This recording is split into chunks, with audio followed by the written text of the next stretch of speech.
कर जोरूं विनती करूं, धरूं चरण पर शीश। गुरु राम देवानंद जी महाराज ने दियो नाम बख्शीश। कोटि कोटि सिजदा करूं, कोटि कोटि प्रणाम। चरण कमल में राखियो मैं बंदी जाम गुलाम।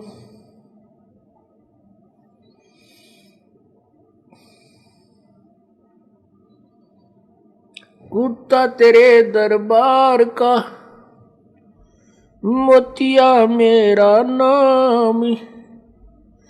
गले प्रेम की जेवड़ी, जहाँ खेचो वहाँ जाऊं मैं। तो करो तो बावड़ू,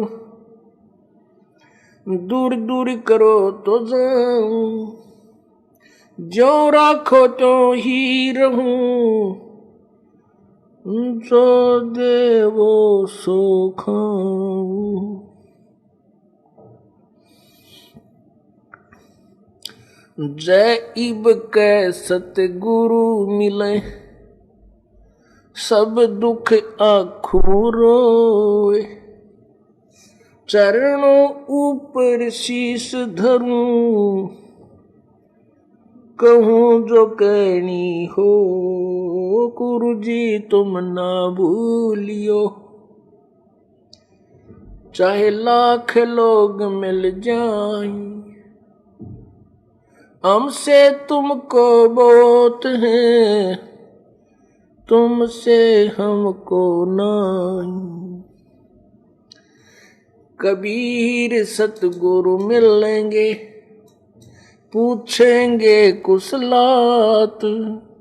आदि अंत की सब कहूं, अपने दिल की बात।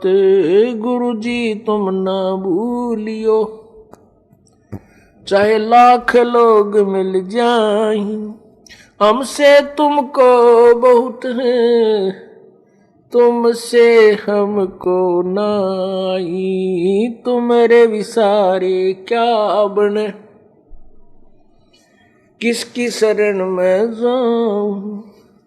शिव विरंच मुनि नारदा, तिनके हृदय न समाऊं। अवगुण किए तो बहुत किए, करत न मानी हार। बावे बंदा बख्श दियो, बावे गर्दन उतारे। अवगुण मेरे बाप जी, बख्शो गरीब नवाजे।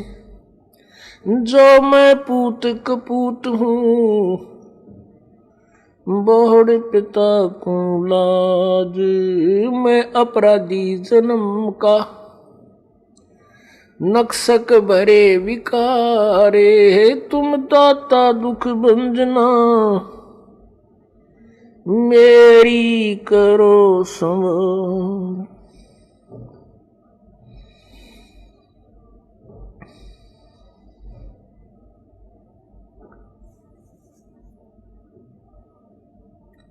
राम नाम रटते रहो, राम नाम रटते रहो। जब तक घट में प्राण, कबहू तो दीन दयाल के भनक पड़ेगी कौन।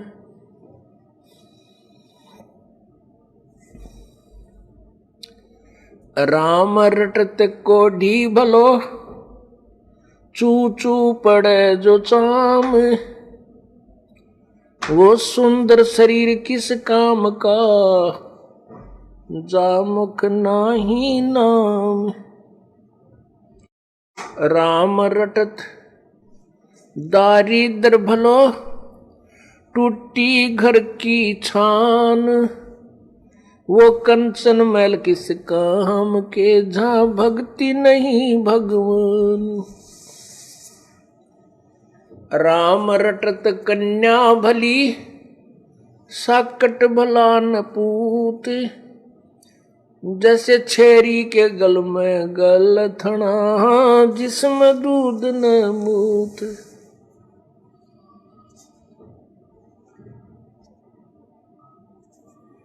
भाई लूट सको तो लूटियो, राम नाम की लूट। पीछे फिर पछताओगे, प्राण जाएंगे छूट। नहीं भरोसा देही का, ये बिनस जावे छन माही। श्वास उश्वास में नाम जपो हो, और यतन कछु नाही। श्वास उश्वास में नाम जपो, व्यर्था श्वास मत खो। ना जाने इसे श्वास को हो, आवन हो कि न हो।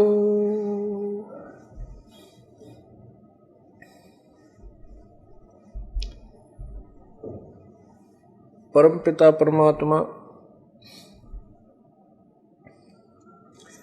पूर्ण ब्रह्म बंदी छोड़ कबीर देव जी, कबीर परमेश्वर, अल्लाह कबीर, हक्का कबीर, सत कबीर, अविनाशी कबीर, ये वही परमात्मा है जो बनारस में, काशी में 120 वर्ष तक एक धानक की अर्थात जुलाहे की भूमिका करके अपने तत्व ज्ञान का प्रचार करके और अपनी समर्थता का प्रमाण दे करके सह शरीर सतलोक चले गए थे। सह शरीर आए थे, सह शरीर सतलोक चले गए थे। पूरे विश्व में एक यही पूर्ण रूप से एक उदाहरण है, एक प्रमाण है कि परमात्मा सह शरीर आए थे और सह शरीर वापस गए थे।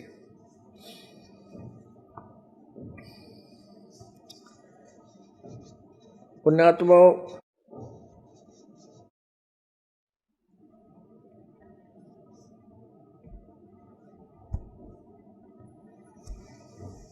आपका सौभाग्य है कि आपको ये तत्व ज्ञान सुनने को मिला।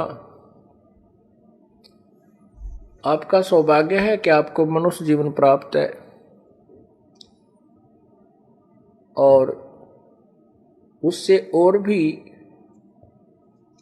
आपके पुण्य प्रमाण है कि आपको इस समय में मनुष्य जीवन प्राप्त है कि जब आपको तत्व ज्ञान सुनने को मिला। परमात्मा ने इस दास को भेजा उनकी महिमा करने के लिए, परमात्मा की महिमा को, परमात्मा के तत्व ज्ञान को जनसाधारण तक पहुंचाने के लिए। आपका बहुत बड़ा सौभाग्य है कि आपका इस समय में जन्म है कि जब का आपको तत्वदर्शी संत मिल गया।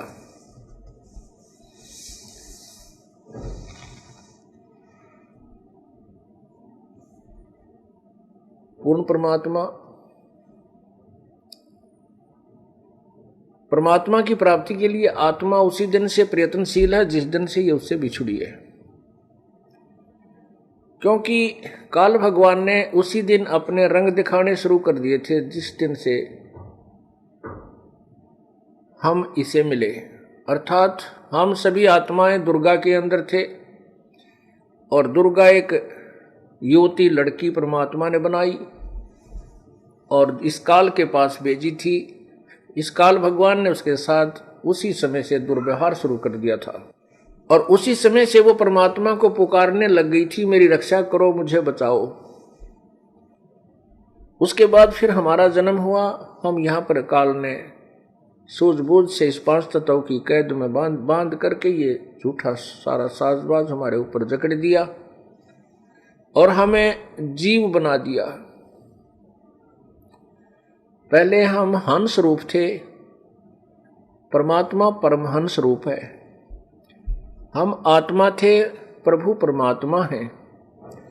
आत्मा और परमात्मा के गुण बहुत से मिलते जुलते हैं, केवल सामर्थ्य में अंतर है। बाकी परमात्मा का शरीर भी नूरी है, हमारा शरीर भी वहां नूर का होता है। आत्मा भी अविनाशी है, प्रभु भी अविनाशी है, लेकिन परमात्मा समर्थ है और आत्मा समर्थ नहीं है। अब हम वहां पर परमात्मा जैसे गुणों युक्त थे और यहां आकर के हम जीव बन गए। धर्मदास साहिब जी कहते हैं, मेरे हंसा भाई हंस रूप था जब तू आया, अपना स्वरूप भूल में भूला ताते जीव कहाया। मेरे हंसा भाई तू हंस रूप था जब तू आया।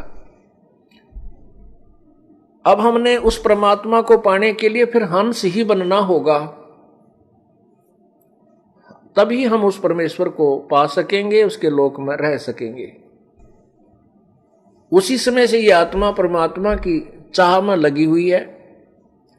इस काल भगवान ने अपनी सूझबूझ से इस जीव आत्मा को भ्रमित कर दिया। झूठे गुरु बना के, झूठे संत भेज के शास्त्र विरुद्ध साधना पर सबको आरूढ़ कर दिया। पूर्ण परमात्मा का नामो निशान मिटा दिया। भगवान कैसा है, कौन है, ये सारी रोल गदोड़ कर दी। कोई कहता है भगवान निराकार है, कोई कहता है भगवान विष्णु है, कोई कहता है भगवान शिव जी है, कोई कहता है भगवान ब्रह्मा है, यही सर्वसृष्टि रचनहार है। कोई कहता है भगवान तो ब्रह्म है। यानी किसी की भी थ्योरी, किसी का भी सिद्धांत एक दूसरे से मेल नहीं करता। जो लोक वेद है, लोक वेद के आधार से सभी आधारित हो गए। न तो पवित्र हिंदू धर्म के अनुयायियों को अपने पवित्र सदग्रंथों के विषय में जानकारी, और न ही पवित्र ईसाई धर्म के अनुयायियों को अपने ही सदग्रंथ के, अपने ही पवित्र बाइबल के विषय में जानकारी कि वो क्या बताना चाहता है, क्या संदेश दे रहा है। परमात्मा साकार है या निराकार, कौन है, कहाँ रहता है, ये सब विद्वान है हमारे सदग्रंथों में। लेकिन हमें जो ज्ञान प्राप्त है वो लोक वेद के आधार से है। नहीं पवित्र मुसलमान धर्म के अनुयायियों को पवित्र कुरान शरीफ के विषय में जानकारी है कि वो क्या संदेश हमें देना चाहता है। केवल लोक वेद के आधार से हमने जो सुनाया है कि अल्लाह परमात्मा गॉड निराकार है, वो फॉर्मलेस है, बेचून है, अर्थात उसकी कोई आकार नहीं है, वो केवल उसकी शक्ति सर्वव्यापक है। तो इस तरह की थ्योरी से, इस तरह के सिद्धांत से हम एक दूसरे से सुनकर संतुष्ट हो चुके थे।